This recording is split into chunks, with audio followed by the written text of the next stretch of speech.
عبداللہ بن زید رضی اللہ تعالی عنہ، انہوں نے حضور علیہ الصلوۃ والسلام کو غمگین دیکھ حالت نماز میں آپ کو اونگ آئی، اعلیٰ خواب میں آیا، اس نے آ کر ندا دی، عبداللہ بن زید رضی اللہ تعالی عنہ کو اذان کے کلمات سکھائے۔ بخاری کی روایت کے مطابق انہوں نے خواب دیکھا، ناقوس بازار مجھے بیچ دو کہ میں اسے خرید کر اس کے ذریعے نماز کا اعلان کروں گا۔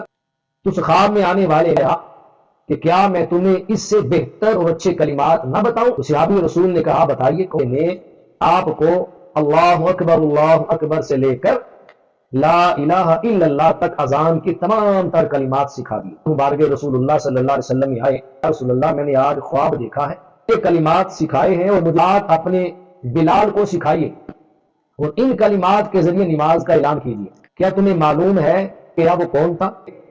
اے عبداللہ بن زید انصاری، وہ جو خواب میں آیا تھا وہ اللہ کا فرشتہ تھا، اسے رب کائنات نے بھیجا تھا۔